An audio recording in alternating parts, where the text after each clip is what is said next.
Welcome to the House of Truth. Last week we talked about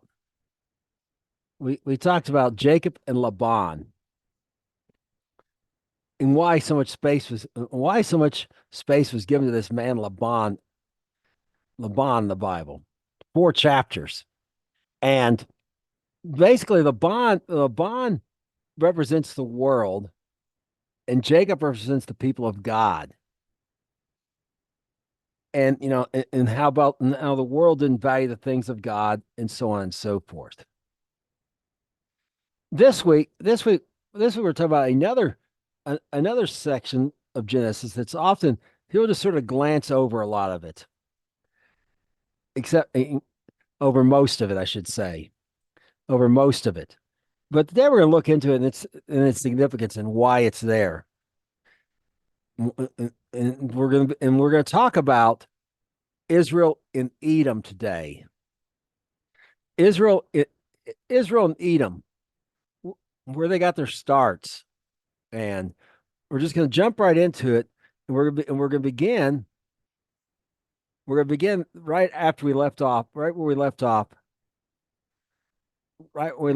after Laban departed. Here in Genesis 32, verses 1 through 2. And Jacob went on his way, and the angels of God met him. And Jacob saw them, and he said, "This is God's host." And he called the name of that place Machanaim. And you may say Mahanahim. That's fine, but really it's a ket. It's a ket that for some reason they got the C. They got to translate as a ch.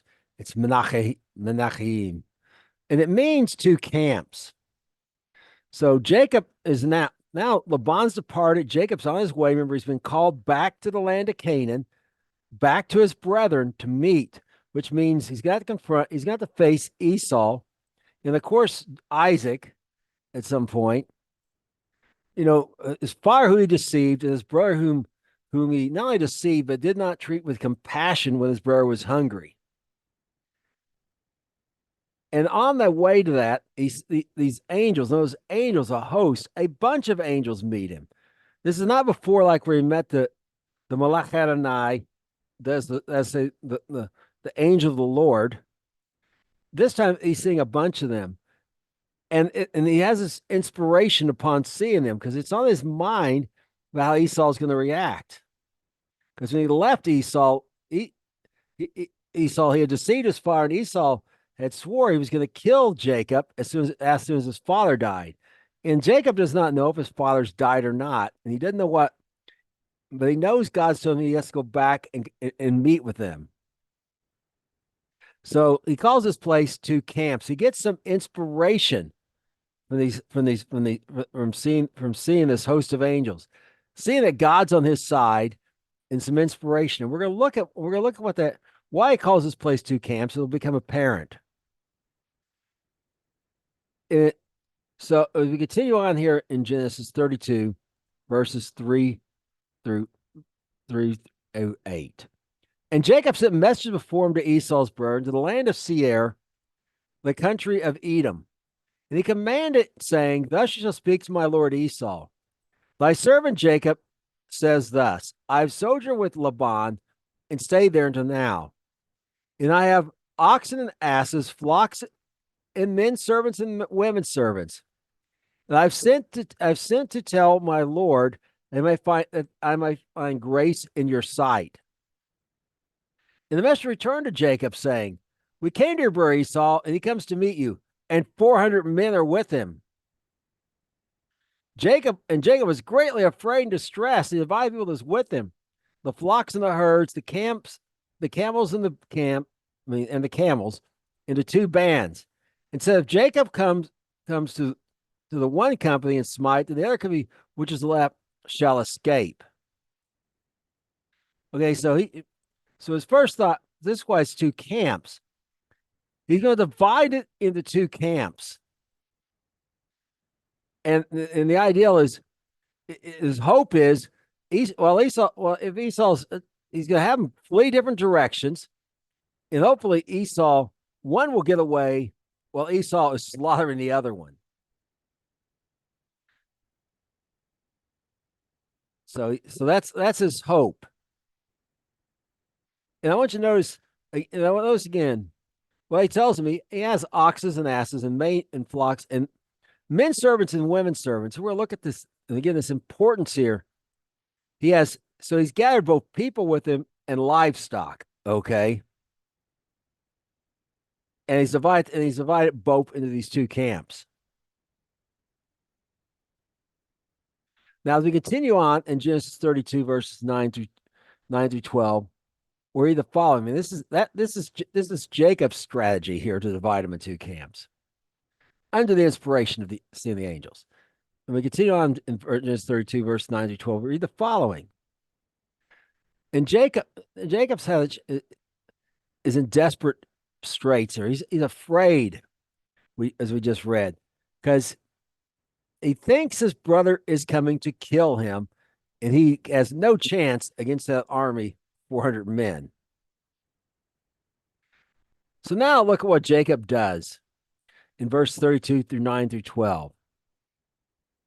He said, "O Lord, O God of my father Abraham, and of God my father Isaac, Lord, which has said to me, return you into your country to your kindred, and I will deal well with you. I am not worthy the least of all your mercies and of all the truth which you have shown unto your servant. For with my staff I passed over this Jordan, and now I am become two bands. Deliver me, I pray you, from the hand of my brother, from the hand of Esau. For I fear him, lest he come and smite me and the mother with the children. And you said, I will surely do you good and make your seed as the sand of the sea, which cannot be numbered for multitude." Okay, so notice first thing Jacob does, he reminds God of his commandment to return his father and his kindred, and he's got to face his father and his brother, and the promise that he will deal well with him if he'll keep the commandment. And also, he reminds him of the promises at the end to do him good and to make his seed as the sand of the sea. So, but like his father Isaac, Foreman, Abraham, there's some fear here mixed with faith. That's why he divides it into two bands. And he's just, he's kind of hedging his bets because he realizes he is not worthy of the mercy and the truth which God showed him. And the truth is, none of us are. We are not worthy. We are not worthy. We did nothing to earn God's mercy. His grace is that he sent his son to die on our behalf. We're not worthy of that mercy. We're not worthy of the truth. The truth must be revealed to us. Show to your servant.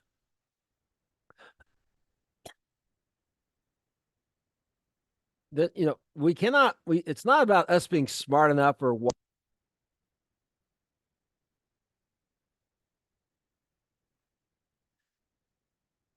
And but the promise of God is anyone who seeks him with all his heart, they will find him. And it's for this reason, hundreds, thousands, maybe even millions of Muslims have had a testimony of they knew of God, they didn't know him,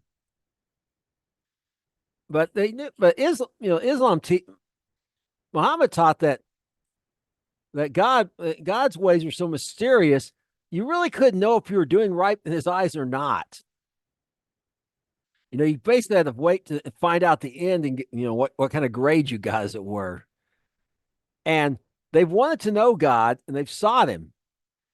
And to their surprise, Yeshua has showed up. And of course, they're not really Muslims anymore now. Now they're ex-Muslims. Because God promised if you will seek him with all your heart, you will find him.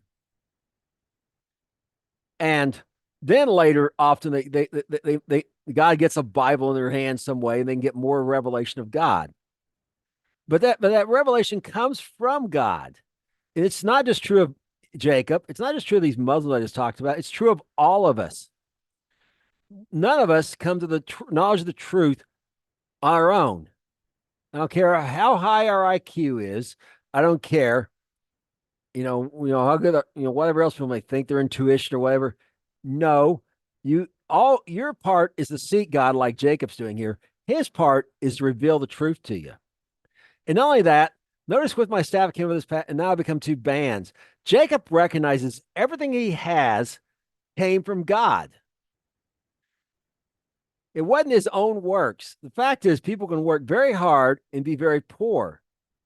Yet you'll see people who sometimes who became very wealthy, they'll talk about, oh, yeah, man, I worked so hard. I deserve all this. The truth is, they didn't work any harder than the man who ended up poor. They don't recognize that God put that in their hands. But Jacob's acknowledging this. And when you recognize that God has put everything you have, God put in your hands for his purposes, you just get to use it for a while. It's a whole lot easier to let leave your hands to help someone else. And so Jacob doesn't have this mindset anymore. We saw last time, we talked about how hard he'd worked and stuff, and all that was true.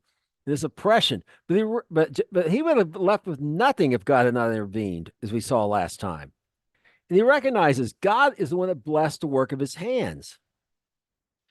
And now, lastly, you notice that he's appealing to God to deliver him. Because here's what he's afraid of. Jacob's going to kill him and his wives and his children. And perhaps those men servants and women servants as well, we just read about. These other people have joined the people of Israel who are part of the camp of Jacob.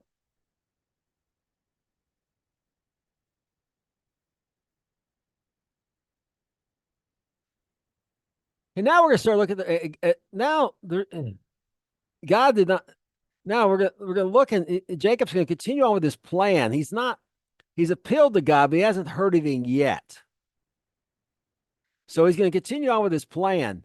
And here, his plan, he got, again, under the inspiration of seeing the angels. He lodged in the same night, took that which he has hand, a present for Esau's brother, 200 she-goats and 20 he-goats, 200 ewes and 20 rams, 30 milk camels and their colts, 40 kine, that's to say cows, 10 bulls, 20 she-asses, and 10 foals. And he delivered them into the hand of his servants, drove by themselves, said to his servants, pass over before me, and put a space betwixt drove and drove. Okay, we're going to talk about, now let's look at these. So he's got this present. Like you may have seen in movies, or perhaps some people have done themselves. Someone like maybe does something that displeases their wives, and they realize their wife was right, and they were wrong, and maybe they buy her a bouquet of her favorite flowers or something like that. Sort of a present, not necessarily making up for the mistake as much as some sort of tangible evidence that they are really that they are sorry. Sometimes just saying sorry is not enough. And Jacob recognizes how he has wounded his brother. So he's given this gift. He's given this gift to show how sorry he is for that. And there's thing we can gather here from these flocks, flocks of goats and rams. First of all, notice the ratio of the goats and the sheep also. Male to female is 1-10. So perhaps that gives you an idea how many you need for breeding. This is so he's not just giving him something he's giving something that's going to last generation after generation here. And milk camels, and that should be sitting with a K instead of a CH, is like milk. In the Middle East, people milk camels and drink it just like people do cow's milk, most places. And again, this ratio, the cattle, 10 bulls to 40 cows, to 40 heifers, as we would say, or I grew up on the farm. And these she asses and their foals, they're young. The three milk camels also came with colts. So, and generally, what's going on here is the gifts are becoming a little more valuable as you go along. And he's not giving them all at once. He's putting them. He wants them to pass. He wants them. He first just the goats, then the sheep, then the camels, then the cattle, and lastly the donkeys or asses if you prefer. And there's a space between them.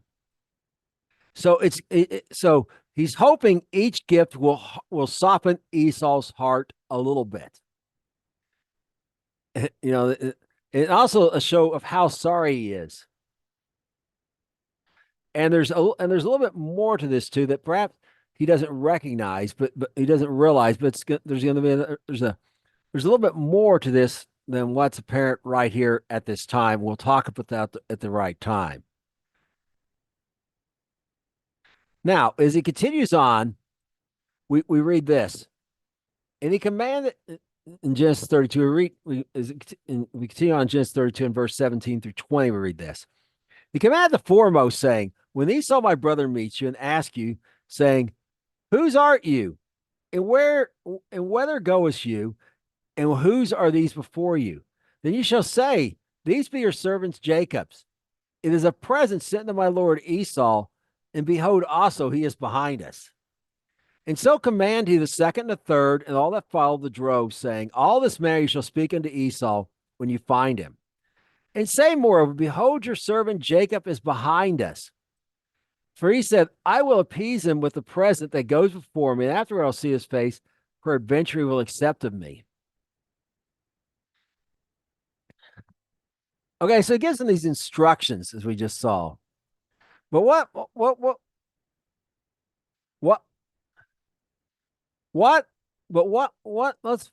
really, what really stands out about this is your servant Jacob, my lord Esau. Remember, the natural order was the blessing, the right to rule after the father died among his sons, was the firstborns to lose, and that was the natural order.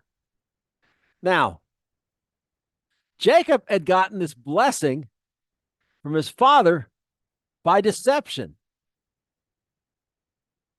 He is done trying to get, this shows he's done trying to get things by his own hands. He is going to follow the natural order by presenting a present. The present is usually given from the ruled to the ruler.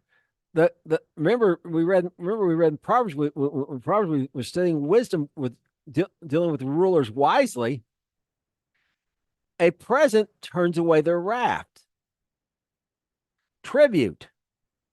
So everything he's doing is showing that he's not trying to anymore take matters in his own hands and bring about what he want, bring about what God had already specified, because it's Jacob's will and it's what Jacob wants.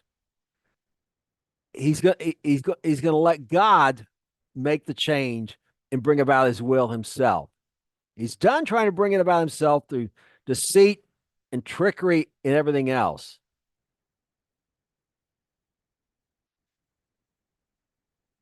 So that wrath is, he hopes that will work, and the wrath of Esau will be cooled down. He'll be done. We continue on in Genesis 32 and verse 21 through 23. We read the following. So he sent the prisoner before him and lodged himself that night in the company. And he rose over the night and took his 2 wives and his 2 women servants and his 11 sons and passed over the ford Jabbok. And he took them and sent them over the brook and sent over that he had. Okay, so now remember those 2 camps. He's now putting them in these 2 camps on the other side of Jabbok. Why the fort? Why Jabbok? Now they're out of Esau's territory. This is the border between the country of Edom, Seir, or Seir as it was originally called, and we'll look into that more later, and Moab. Okay, so he's not really in Canaan yet, but he's on his way there. But he's putting them on that side, and those two camps are over there. So if Esau, if he decides to attack, first of all, if he decides to attack, he's gonna have to. It's gonna take more time to get across that brook. A ford, in case you don't know, is a wide shallow place. It's easier to cross over on a river or whatever. You may be too deep to cross on each side of the ford, but you can cross. And also, so they have to be narrowed down where they can cross. They can't. The whole 400 men can't form a line and go across at once. Maybe 10 can at a time. It'll be slower. It'll buy them some time. They'll have to go into another land, which runs the risk of, they go over there and commit violence in that land. It runs the risk of war with that land. But he's putting them on that side, and he himself's going to stay on Esau's side of the boundary of that rime, that boundary river, that boundary stream. And again, I'll buy them more time. They're going to have to go after them over his dead body. He is doing everything he can to protect them. And, so he knows what God's told him, and he's had that inspiration, and this is his plan so far. But God has not really directly answered his prayer yet. However, that's about to change here in Genesis 32. If we continue on Genesis 32, verse 24 through 26. And Jacob was left alone, and there wrestled a man with him till the breaking of day. When he saw he prevailed not against him, he touched the hollow of his thigh, and the hollow of Jacob's thigh was out of joint as he wrestled with him. He said, "Let me go, for the day breaks." And he said, "I will not let you go, except you bless me." Okay, so there's this wrestling going on, a struggle. This man, now Jacob does not know who this man is. He perhaps thinks he's someone Esau has sent. Perhaps Esau has just sent someone as an assassin, as it was, to come in there and take out Jacob, then maybe go after the women and children or whatever. Jacob, again, over his dead body, he's wrestling with this man. But he realized this man is no ordinary man. When this man touches his thigh, notice it doesn't say he didn't wrench his thigh out, his thigh out of socket. This is like, people get their shoulders separated. He has his hip separated here. Okay. That's what it's talking about. But he just touched it. And now Jacob realizes this is no ordinary man. But Jacob's not going to let him go. He says, bless me. He recognized this man can bless him. And see, there's a picture there for us. We wrestle, struggle in this world. And even God may even allow something painful to come into our lives. This was painful with it being out of socket. But will we hang on to him and refuse to let him go till we get the blessing? Because it's he that endures to the end that is saved. We cannot follow Messiah and be saved and just let go of him in this life. We have to not let go if we want the blessing. And Jacob recognizes that this man is no ordinary man. And that becomes more apparent here as we go along. If we continue on Genesis 32, verses 27 through 29, read the following. And he said unto him, "What is your name?" And he said, "Jacob." And he said, "Your name shall no longer be called Jacob, but Israel. For as a prince, you have power with God and with men and have prevailed." And Jacob asked him and said, "Tell me, I pray, your name." He said, "Wherefore is it that you ask after my name?" And he blessed them. Okay, so notice this man wants to know Jacob's name. And he's not doing it because he doesn't know. This is because Jacob needs a new identity. Ya'achab, literally, hill of God, but also the idea of hill grabber, deceiver. But now he's going to be Israel, literally God wrestler.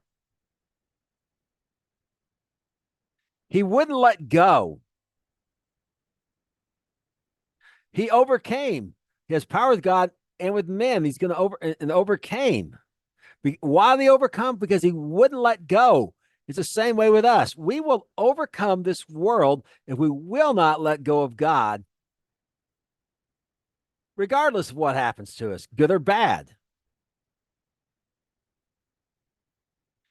And now Jacob wants to know his name, but he will not tell him. And he blessed him there. And I'll explain why I wouldn't tell him here in a moment as we look at this next thing. Because Jacob realizes something about this man that's no ordinary man. And it's also why the man would not tell him his name. In Genesis 32, verse 30 through 32, verse 30 through 32, read the following. Jacob called the name of the place Peniel, for I've seen God face to face, and my life is preserved. And he passed over Peniel, the sun rose upon him, and he was halt upon his thigh. Therefore, the children of Israel did not eat not the sinew which shrank, from the hollow of the thigh unto this day, and he touched the hollow of Jacob's thigh, and the sinew which shrank. Okay, Peniel literally means face of God. He saw the face of God. Now, Yeshua we're told in Yeshua, and in various other places, by the way, that no one has seen the face of the Father, and no one has seen the face of the Father except the Son. So who did Jacob wrestle with? He wrestled with the Son, Yeshua. Why wouldn't you? So now, okay, he's more than just a man. This is Yeshua, another example of Yeshua interacting with the human race before his incarnation. And he wouldn't tell him his name because he didn't want his name known. And there's a good reason for that. Yeshua, over 300 prophecies were given about Yeshua before he came to the earth and was born in Bethlehem about his life and ministry on this earth. And he's fulfilled all of them. And there's a greater number, actually, that he has not fulfilled yet that concern when he returns, when Israel calls upon him and says to him, Baruch Hashem Adonai, and he returns, and he turns to set up the kingdom of God over the whole earth. But what's not given is his name in any of these prophecies. And why? Because because false messiahs would rise up. And if he gave his name of the Messiah, was given ahead of time, everyone in the world, everyone in Israel would be out naming their kids that, hoping, because the rabbis, some rabbinic teaching, even to this day, is any Jewish kid born is potentially the Messiah. We had a whole slew of these of false messiahs out there. When we read about them in the Brit Hadashah, the New Testament, like the Studious etc. So if they had the name, they'd all been naming that caused confusion. So he doesn't want that name known. So it's not going to be preserved. Now, notice that what Yeshua didn't do here is heal Jacob. All right, the testes came. The thought is his joint's been thrown out. His hip's been dislocated. Jacob wouldn't let go. Point's proven. So why not heal him? Because Jacob is. You're going to notice two things about Jacob as we see him from now on. Two things to relate to each other. One, he always has a staff. He's always got this limp. Two, he never goes back into his old ways of deception again. Matter of fact, he becomes quite strong against using deception, which we'll see starting with next week's lesson. He needed a painful reminder to keep him on the right path, to not let go of God for his life, just like he did not let go of this man, Yeshua, when he wrestled with God in the form of a man, Yeshua. The and that's and some of us, sometimes we have something painful in our life and we ask God to take it away. And why not? And he doesn't do it. And the reason is he knows us. We need that painful reminder to keep on the right path. It is for our good. It's better I mean, Yeshua said it's better your hand be cut off than you go into hell ho. How much it's better your eye be plucked out than you go into hell ho. It's better that Jacob limp on a dislocated hip for the rest of his life than to go to hell ho. It also increases dependence upon God. His ability to work, like we saw before, is gone. He's not going to be able to, he's not going to be able to, he's not going to be able to do things the way he used to at all. And it's for his own good. Now, this last thing here is very interesting here. Now, notice this is not a commandment. If you go look in the Torah about what to eat and not to eat, there's no commandment that says do not eat the sinew. And that's not just the sinew, any sinew. It's the sinew on the thigh. But Jews have developed a custom of not eating sinew, period, because of this. Perhaps because they don't know where it came from. Like there's a pho place near me that makes soup from sinew, and someone Jewish would never order that for that reason. In fact, and this has gone on. It's not a modern invention thing. It's gone on a long time. Around 200 A.D., in one of the writings in China. No, I'm sorry, it was more like 700 A.D. I'm sorry, around 700 A.D. when the emperors gave all the Jewish families one of 70 names. Okay, a later emperor reduced it to 7, by the way, and among them was Li, Li, often translated as in Bruce Lee. The three groups were called Hui, and then something after that. Hui means foreign religion. Okay, someone of a foreign religion, and the Muslims were called those of a foreign religion who do not eat pigs,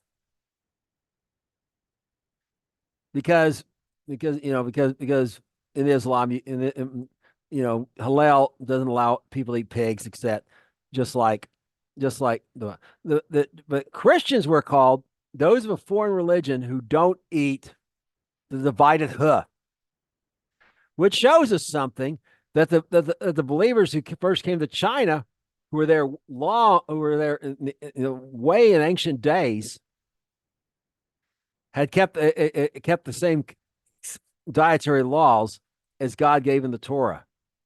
However, the people who were Jewish by religion, remember distinguishing by religion, those of a foreign religion who do not eat the sinew is what they refer to Jews because of this.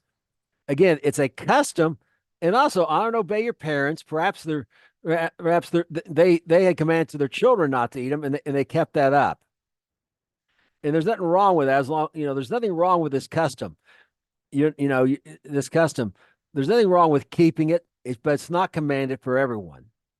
It's not the commandment of God. Okay. Now, so God has answered him in a very tangible way. His plead for help, and his acknowledgement of his total reliance on God and his plead for help. Now we continue on in Genesis 33, verses 1 through 3, and we read the following. And Jacob lifted up his eyes, and behold, Esau came with him 400 men to divide the children of Leah and under Rachel under the two handmaids. And he put the handmaids of the children foremost, and Leah and her children after, and Rachel and Joseph hindermost. And he passed over before them and bowed to the ground 7 times till he came near to his brother. Okay, so now the man's gone. And Jacob looks and he can see Esau's coming. And he brings, interesting enough, he brings them back on the side of the brook he's on. And that'll become more apparent in a moment. Okay. He has assurance. He's been told he prevails against man. He's not going to have to do this in his own strength, that God is going to be delivering him. And now he's starting to act in faith.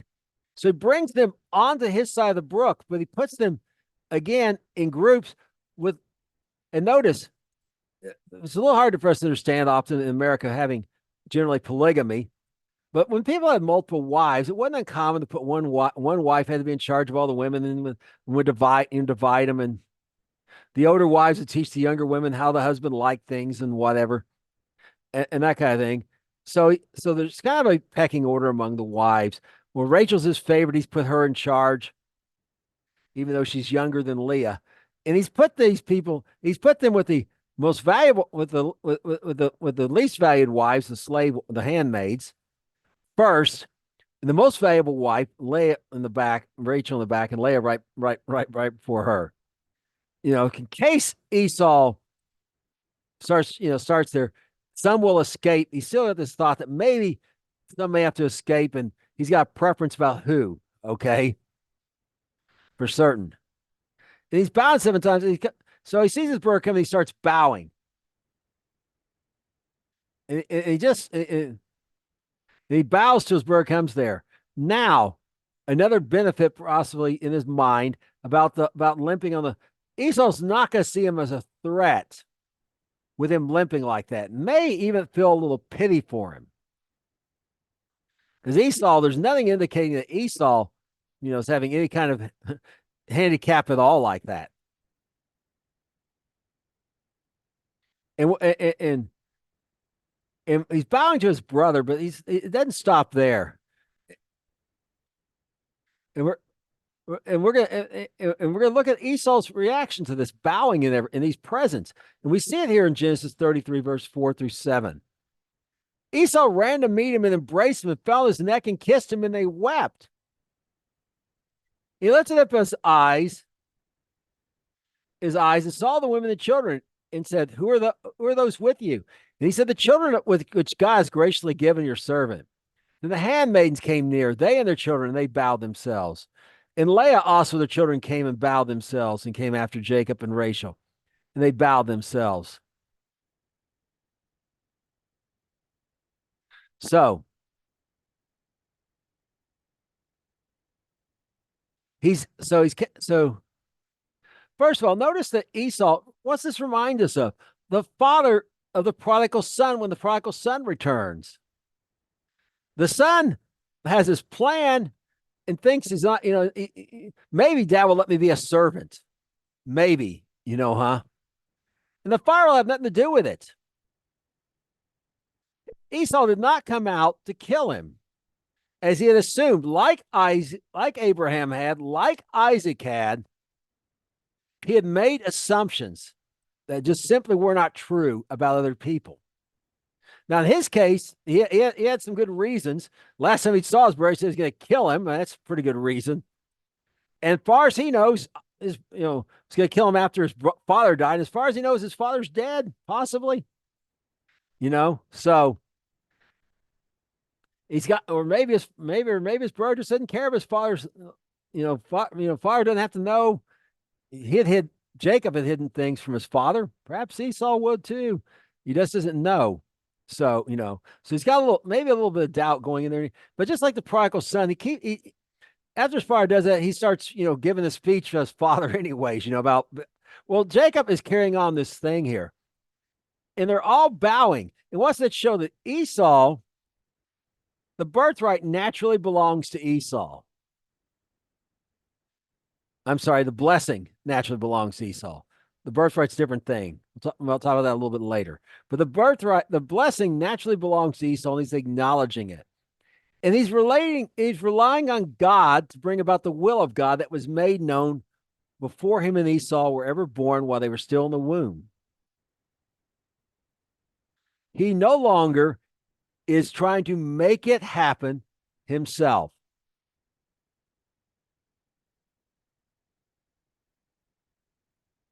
But he's not the only one that. Again, we can see that Esau's plain no longer angry at him. Esau's had a change of heart as well as Jacob, and because of that change of heart, Esau's perplexed here, as we're going to see here in Genesis 33, verses 8 through 11. He said, "What mean you by this drove which I met?" And he said, "These are to try to find, these are to find grace in the sight of my Lord." And Esau said, "I have enough, brother. Keep what you have to yourself." Jacob said, "Nay, I pray you, if I have now found grace your light, then receive my praise in my hand. Therefore, I have seen your face as though I had seen the face of God, and you was pleased with me. Take, I pray you, my blessing, which is brought to you, because God has dealt gracious with me, and because I have enough." And he urged him, and he took it. Okay, now, notice Esau has no animosity towards his brother at all.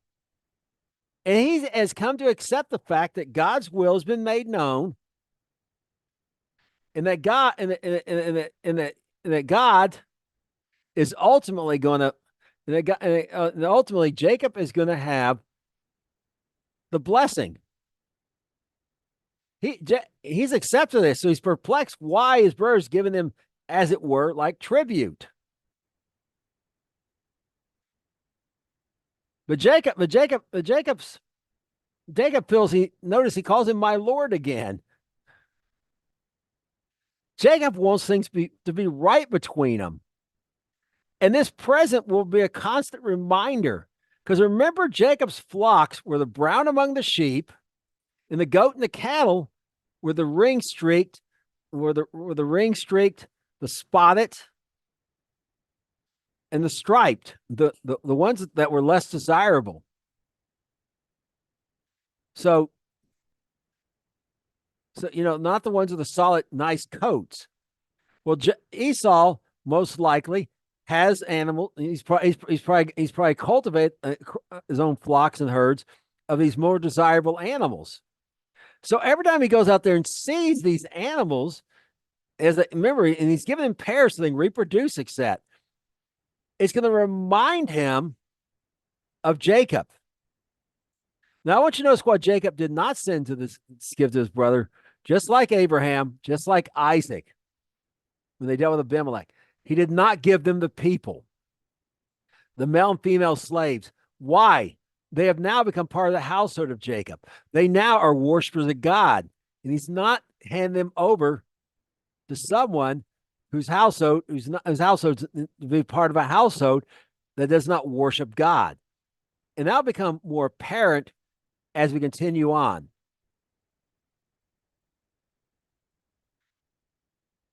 So, and this gift is going to prove to be very beneficial to Jacob in another way, as we shall see a little later. Now we continue on in Genesis 33, verses 12 through 14. And he said, "Let us take our journey, and let us go, and I will go before you." And he said to him, "My Lord knows my children are tending the flocks and the herds of the young men that are with me. And if men should override them one day, all the flock will die. Let my Lord, I pray you, pass over before us, and I'll lead on softly, according to cattle goes for me. Children should be able to endure, and I will come to my Lord into Seir."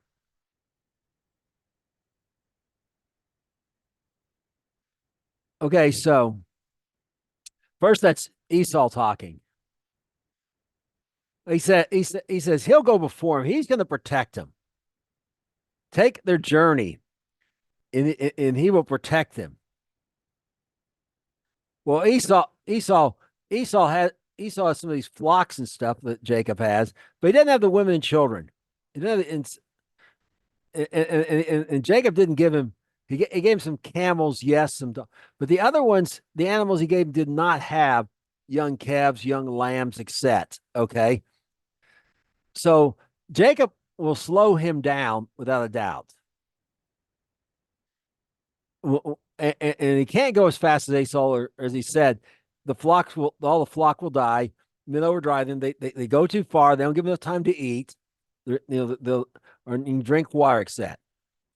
So go on before him, and he's going to go softly. And then also he has to go softly because of his own hip. Okay. Yes, he could get on a camel, something. Nonetheless, but that's still playing in his mind without a doubt. As the cattle, remember the word cattle means livestock often just generically. So he's going to come to Mount Seir, but he doesn't go there right away, as we shall see. Now, we continue on in Genesis 33, verses 15 through 17. And Esau said, "Now let me leave you, as some of the folk that are with me." He said, "What needs it? Let me find grace inside my eyes." So Esau returned that day on his way unto Seir. And Jacob journeyed to Sukkot and built him a house and made booths for his cow. Therefore, the name of the place is called Sukkot. Now, Jacob didn't go to Seir, at least not this time. There's some evidence we'll look at perhaps he went a little later. But perhaps one of those a trip with his brother later. But he didn't go with him at that time. He went to, because remember, what was the commandment of God? Go to Canaan. Seir is not in Canaan. Now it's in the greater promised land that God told Abraham. We looked at those boundaries before. We showed how the possession of Lot was inside those boundaries, the children of Lot. Now the possessions of Esau is as well. And some of the possession of Ishmael as well was inside those boundaries. He didn't promise to give all that. He promised all that to Abraham. He didn't promise to give all of it to the descendants the Messiah would come through. Okay, the family of the Messiah would come through. He promised them the land of Canaan. So that land of Canaan is connected to that. And therefore Jacob has to go there. And Sukkot means booths, like tabernacles, like the Sukkot is the Feast of Tabernacles. And so Jacob's going there and he's building some shelter for his animals. And so, and for that reason, Esau, and notice Esau's concerned for his brother again. He was going to leave some people with him to help protect him on his journey. But Jacob is relying on God to protect him instead. Now we're going to jump ahead, and next week we'll circle back and look at the part one, because it concerns not Jacob and not Israel and Edom, but the children of Israel. And we'll look at that next week. We'll look at that. We'll circle back next week. But for right now, we're going to look at this last important encounter between Esau and Jacob in Genesis 35, verse 28 through 29. And the days of Isaac were 104 years, 80 years. And Isaac gave up the ghost and died, and was gathered as people being old and full of days. And his son Esau and Jacob buried him. Now, Isaac wasn't in the promised land, so perhaps Jacob went to tell Esau. It really was just over on the other side, south of the Red Sea. There's a big wadi, as it were, kind of, and just over there is the land of Eden. A day's journey. Perhaps Jacob went there, told Esau. They both came back to bury him. Perhaps that's when he saw him in Seir. Because remember, he's done deceiving people. And he promised to come to him in Seir. So there's some evidence he did this, and this is one possible evidence of that. So notice Isaac's 180 years old. He's all right. So now that makes Jacob 120, Esau 120, because they're twins. And they were 97 when they, in the counters we just looked at. It was 97, remember, when they left Laban. 23 years have passed. And they are at peace with each other still. And notice how Jacob's not concerned. Jacob or Israel is no longer concerned to Esau or Edom. It's going to kill him as soon as his father's dead. He made sure. And wants to speak of, it speaks of their death, bringing peace. And who did we see this before with? Abraham died. Isaac and Ishmael had peace and buried him. Well, just as Isaac represents the Jewish people because they had come out of him, so is Jacob. But Esau, Ishmael was a Gentile, was representing Gentiles, even despite circumcised. Esau, despite being circumcised, represents Gentiles because you have to be circumcised for the reason of being in the covenant. Okay. And, for it's not just you be circumcised, not be in the covenant, but if you're in the covenant, you have to be circumcised, a covenant of that, as a sign of that. So it's Jew and Gentile have been brought to peace both times. And this reminds us of another death that brings peace between Jew and Gentile, the death of Messiah on the cross of Yeshua.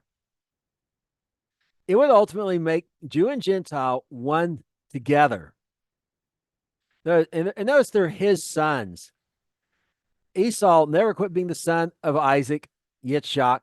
Jacob never did. Now, there's no mention of Rebecca in all this. And it's fairly safe to assume she died during those 20 years when Jacob was gone, that she never saw him again. Now, perhaps her and Esau had reconciled during this time because she definitely lost him that day. Perhaps they reconciled, but there's no evidence that Jacob ever saw her again.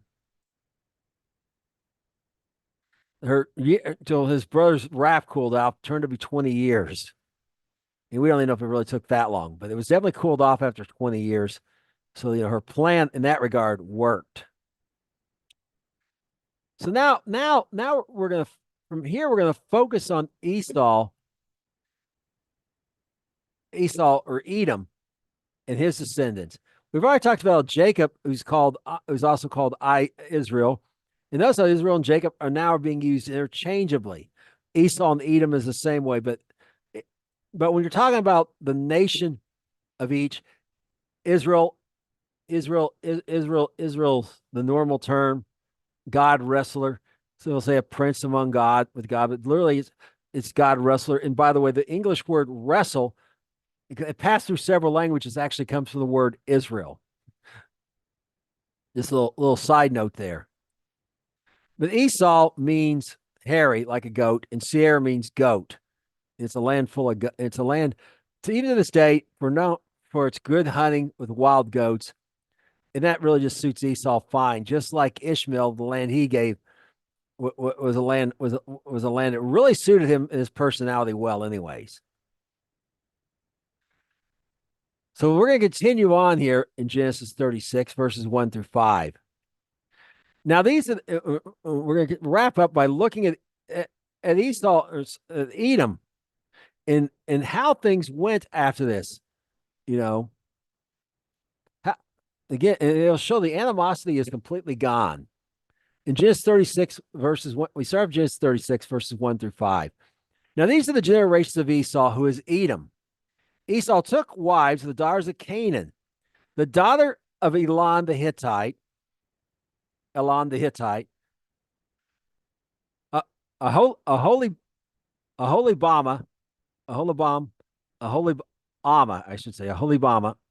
the daughter of Anah, the daughter of Zibeon, the Hittite, the Hivite, Bashemash, Ishmael's daughter, sister of Nebaioth, and Adah bare to Esau Eliphaz, and Bathsheba bare Ruel. In Aholibama bare Yeush and Yaalam and Korah. And these are the sons of Esau, which were born to the land of Canaan. Okay, so remember, these are born in the land of Canaan. He's in Canaan and remember, he married his first wives at 40. And he married Ishmael's daughter when he was 77, around then, because when after Jacob departed, because his mother complained about the daughters of Canaan. And what's the problem with all these? Idolatry. Remember, Ishmael's mother's an Egyptian, even though she's turned to God. She gets him a wife from Egypt. Okay. She's playing turn to God. It's obvious from her encounter with him. But she gets him a wife from Egypt, idolatry. The Canaanites, idolatry, and the worst kind of idolatry. Okay. The Hittite, remember, Hittite, Het means terror. Literally, children of terror, terrorist. Okay. A lot of the terrorists, and you still see this today among many people in southern Jordan, where the land of Edom is today. There's many terrorists there. So he's married. He's married again. The worst time in the Hivites, and the Hivites were associated. We saw earlier. We saw before. Looked at Lot with the Rephaim, which were giants. So, so these people are in there, and they're in the land of Canaan. But remember the birthright. Jacob had sold it. I mean, Esau had sold it to Jacob, but Jacob had taken advantage of when Esau, being ruled by his flesh, thought he was going to die. He should have fed his brother, and fed his brother, and trusted God to bring it about. But Esau, now we have shown that he submitted to God's will. That's why he's perplexed when Jacob's calling him Lord, when he knows the will of God is that the younger, the blessing's going to go to the younger, who's going to rule over the older. He also knows that the birth, he accepts the facts he sold the birthright when his brother shouldn't have. But he also knows it's the will of God. That's been made plain, and he's at peace with it. And that's going to become apparent here.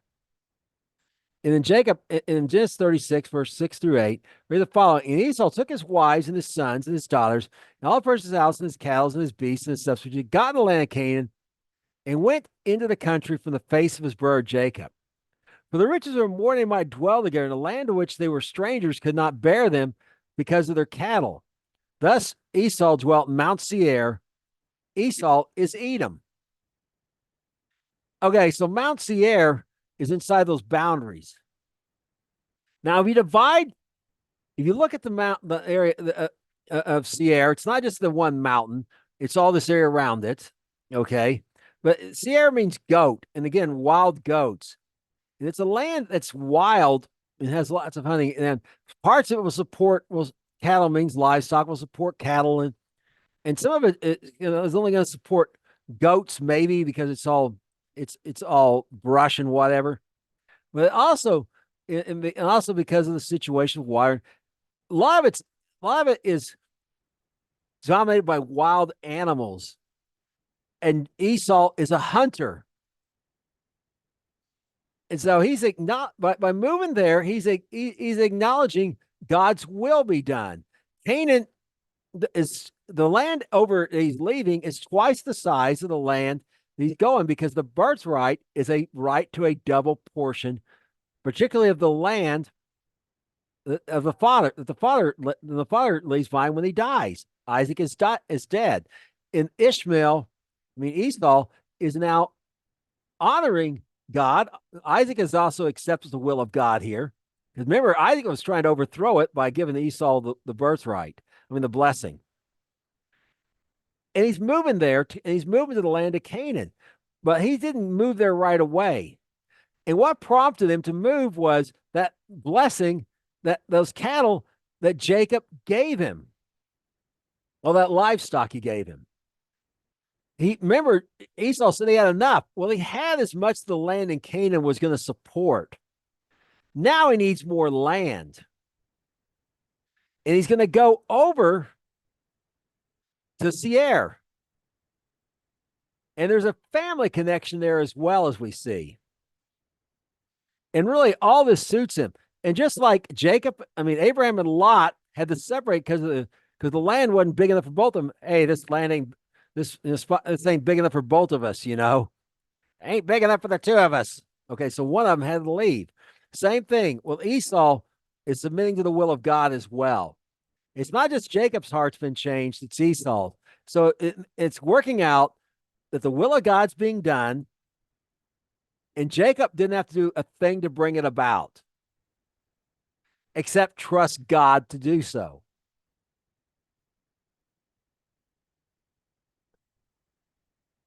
Now we're going to read about what happens after he moves to Seir. Now, remember, he'd been over in Seir before, but there's a family connection why.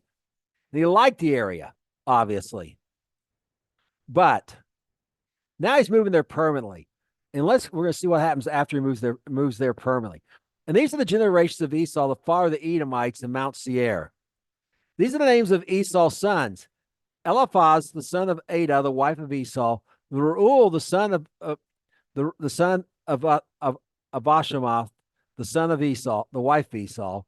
And the sons of Eliphaz were Taman, Omar, Zelpo, Gatam, and Kenaz. And Timnah was the concubine to Eliphaz, Esau's son, and she bare to Eliphaz, Amalek. These are the sons of Adah, Esau's wife.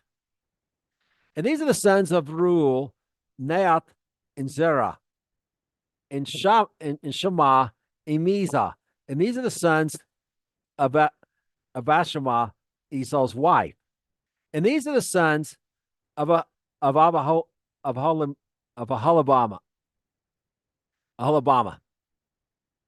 the daughter of Anna, the daughter of Zebion, Esau's wife, and she bare to Esau Yosh, Yalam, and Korah.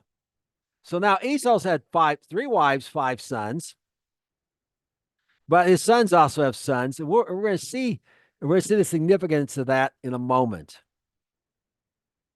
So they're all now they're out of the land of Canaan. They have been separated. Darkness from light. Esau, again, remember, represents someone who's kind of ruled by their flesh. But he's not a total heathen yet. And this is brought out. Notice his sons. Eliphaz, again, a reference to God, my God. Okay. Reuel, again, a reference to God. But notice their children, their names have no reference to God in them at all. Because he married these idol worshipers. And it's affecting their children.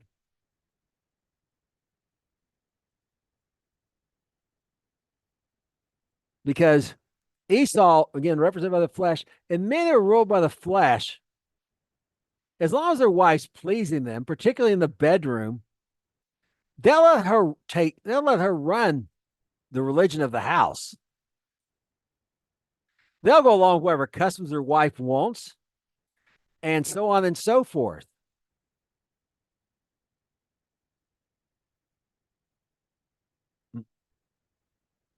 And Esau, being a man that's ruled by the flesh, as long as his wives are taking care of his of his hungers of the flesh, his hungers for sex, and his hunger for food, he'll let them rule concerning religion, concerning the worship of gods. And now his grandchildren have no connection with God at all.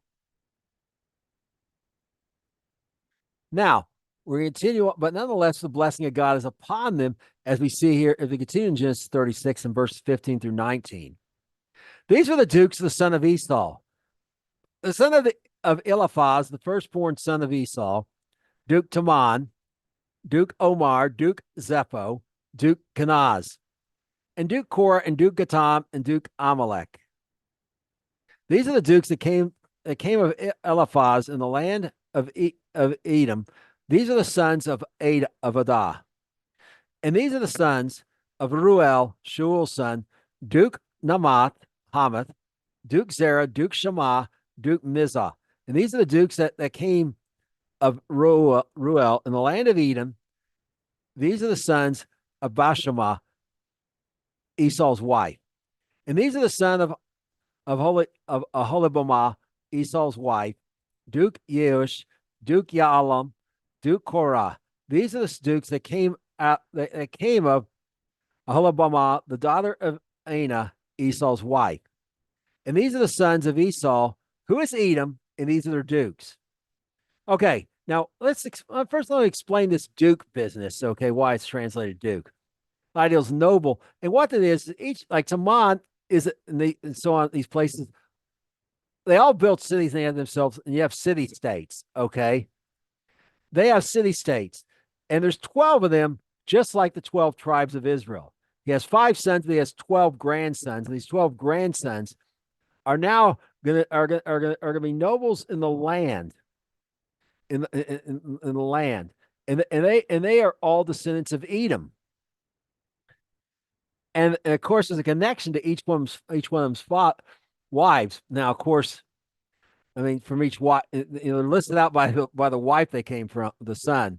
I'm sorry, the son. Those sons, of course, came from different wives. Okay, so now, and that's particularly drawn out here about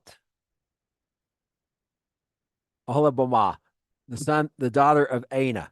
And we're going to look at again at why that's so important. In a moment, that'll become clear why why it's going to be drawn out. So inside the land of inside Edom, there's these 12 dukes that are descendants of Edom, but they're not the only ones.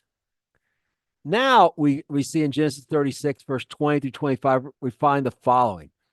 These are the sons of Seir, the Horite, who inhabit the land: Latan, Shabol, Zibion, and Anah, and Dishon, and Azer, and Dishon. These are the dukes of the Horites, the children of Seir in the land of Eden. The children of Lotan were Hori and Imam, and Lotan's sister was Timnah. And the children of Shobal were these: Alvan, Manahath, Ebal, Shapho, and Onan. And these are the children of Zibion, both Ajah and Anah. And it was this Anah that found the mules in the wilderness, and he found the asses of Zibion his father. And these are the children of Anah were this: Dishon and Abba and Aholibamah, the daughter of Anah. Okay, this last lady, Aholibamah, the daughter of Anah, is that third wife, that wife of Ishmael to the Horite, the second wife. Okay, that second wife who is that connection to Seir. This is why he's been going to Seir. Seir is a Horite, means goat, the Horite. Okay, the sin of okay, right? So we're descendants of Hori, not this Hori. That's that's a descendant of Hori, with the same name. But they're there, and there's significance to every one of these names. I'm not gonna go into all of them, but I'm not gonna go into all of them. But notice here, Timnah, and Timnah is not, and Timnah, why she's mentioned is there's a city by that name. Okay, one of them named her sister after that. That's her significance. But there's one I forgot I need to mention particularly: Amalek. This Amalek is not the Amalek that attacked the Israelites in the wilderness and who Haman came from, as commonly reported. That's an earlier Amalek. The Amalekites came from. The Amalekites are not part of the descendants of Edom. They're a different group altogether, and I'll prove that in a future lesson. But I did think it was worth bringing out right now and bringing that to your attention. The Bible makes that very clear if you look into it. So in the same way, we got some people here that, but the important thing here is so now you have these 7 dukes, okay? These 7 dukes, is it 7? Maybe it's more. Oh, these are the sons. I'm sorry. We have all these sons. We haven't got to any dukes yet. We got these sons. So he also has these sons who have sons, and they're connected to him. And Esau's married into them.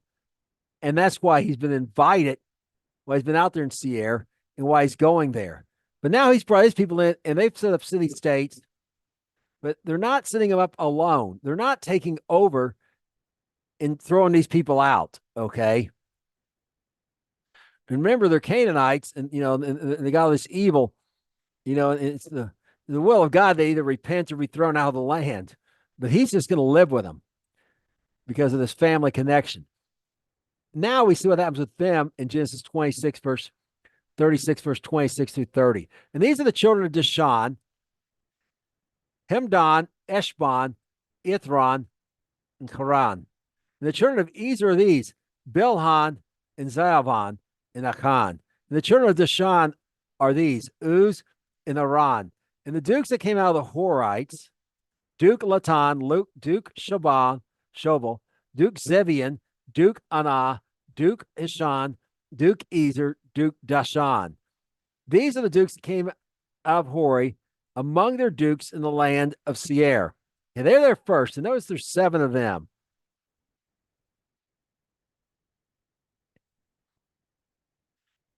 And one of them is Zibian, and one is Ana.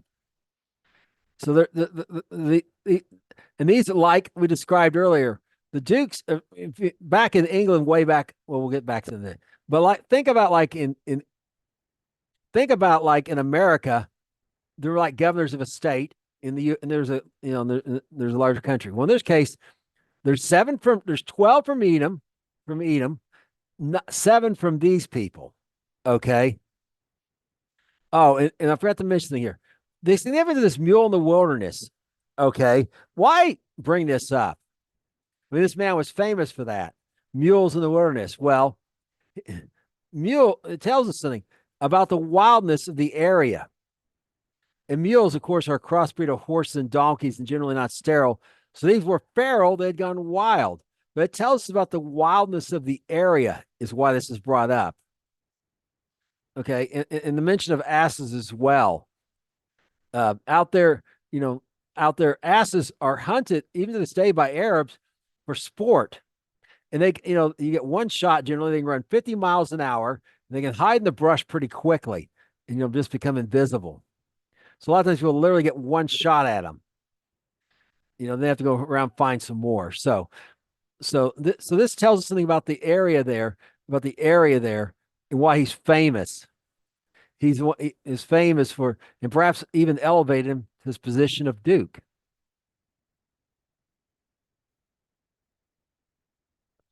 So now we get this. So we see how inside Seir, also known as Edom, the same territory, that there's 12 city states, really, but you can think of they're similar to tribes, got territory, just like the tribes of Israel. From Edom, from Esau, and 7 from the people that were there first. And a good reason they'd want them brought in is we saw that mention of mules a moment ago, is maybe livestock scarce for them. So they want Esau to come in, and it's hey, you need livestock, I got that. I need land, you've got that. And we're already married together and in good terms anyways. And we both like to hunt, etc. So therefore it brings them in. But this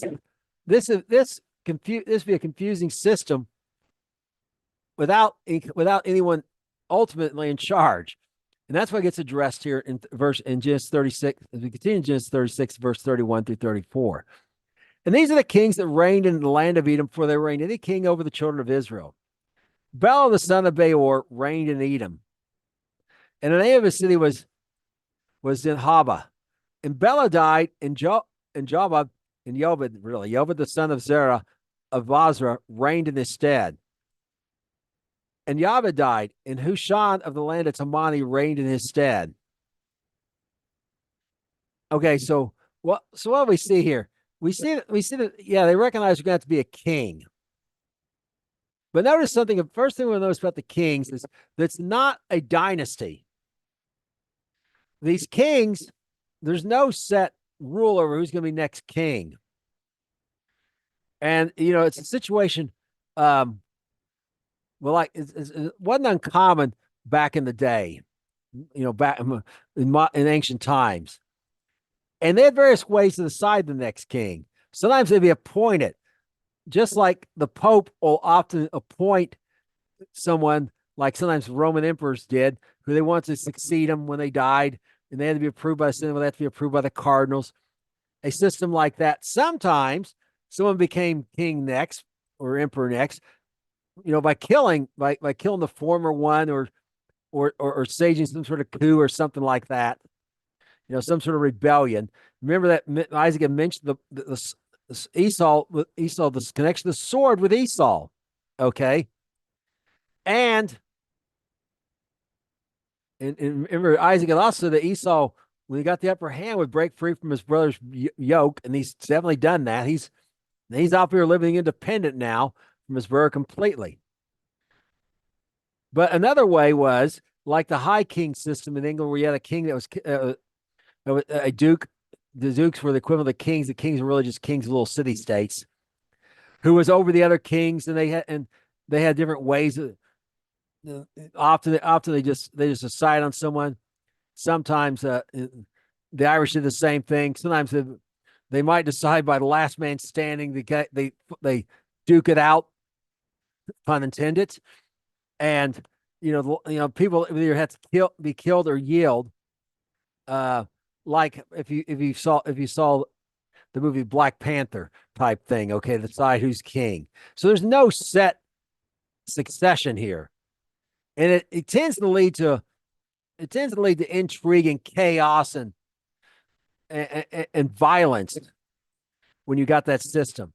And notice some of these, we're not sure who's all these are reigning. But those reign in Edom suggest that that's the descendant of East of Edom, and these other places are places named after places that Timon we'd read about earlier had started. Okay, so they appear to be Edomites, but they aren't necessarily descendants of Edom. They're ruling in the land of Edom, which has these two people groups who are, again, got their lands next to each other. Now we continue on and read, and Husham died, and Hadad, the son of Bedad, who smote Midian in the field of Moab, reigned in his stead, and the name of his city was Aveth. And Hadad died, and Samlah of Mashrika reigned in his stead. And Samlah died, and Saul of Rehoboth by the river reigned in his stead. And Saul, Shaul really, died, and Baal Haina, the son of Achbor, reigned in his stead.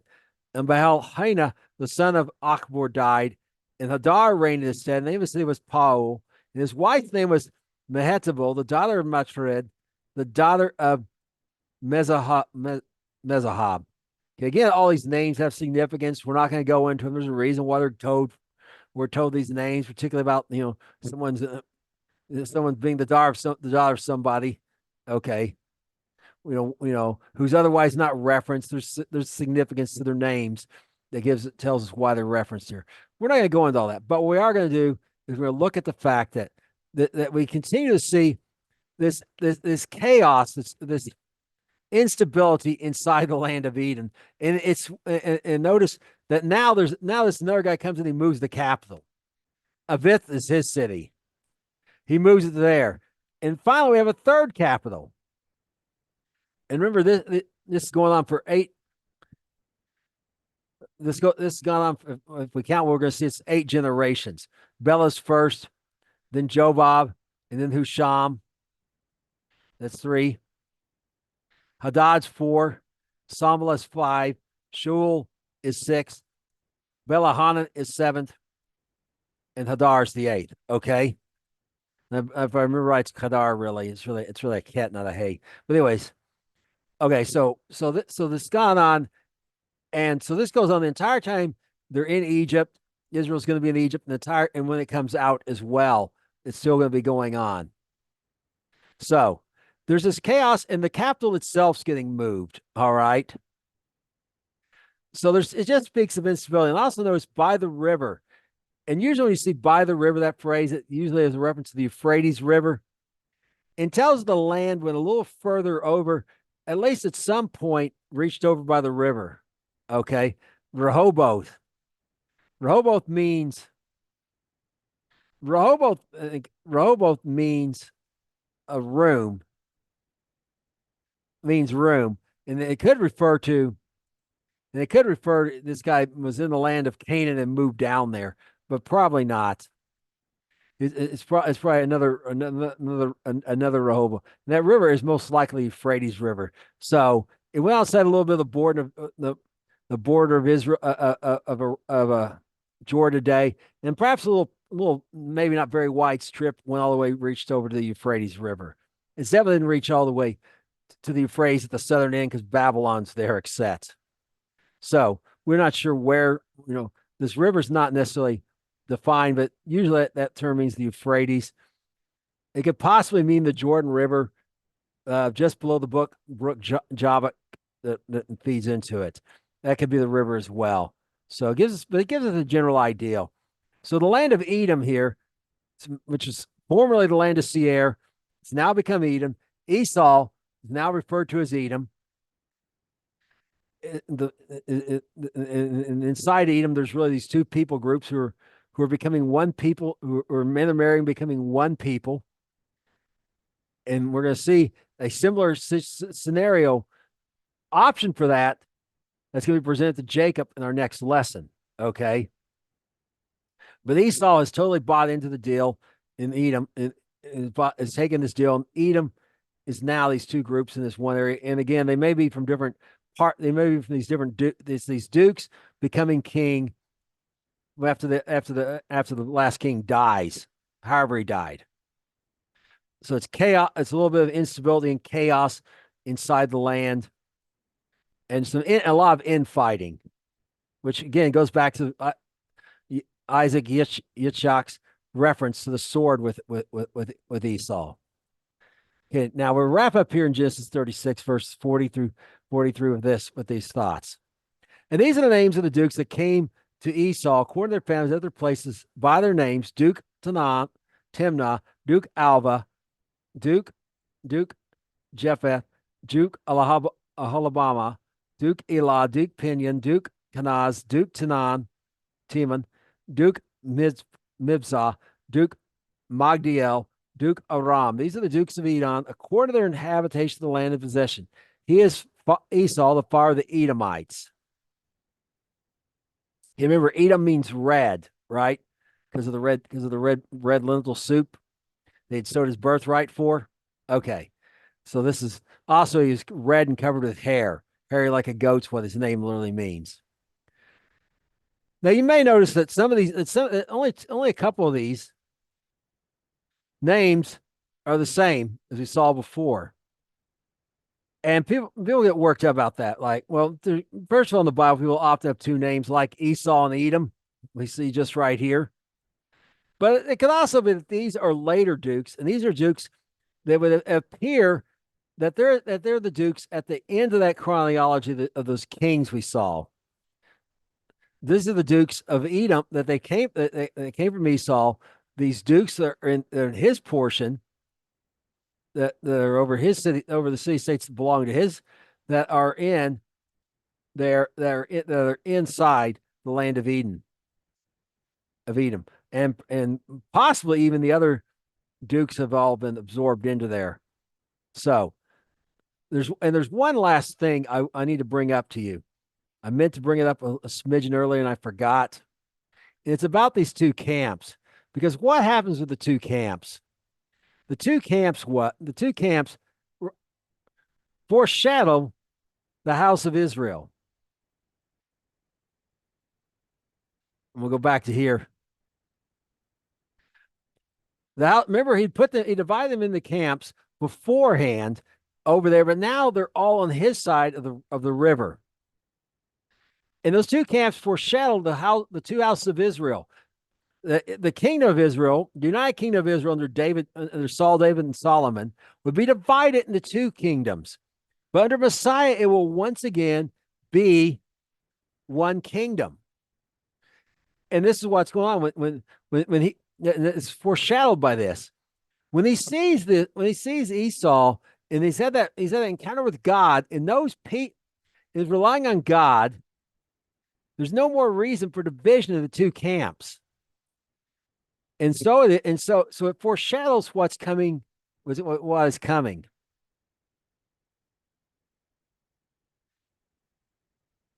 So we conclude the day. That concludes the day when we're talking about Israel and Edom. How there's a name change for both. There's really now he's going to be referred to more as Edom, particularly his descendants in the country of his. Isn't there? He's not really referred to much the land of Esau or anything. It's most in Israel the same way.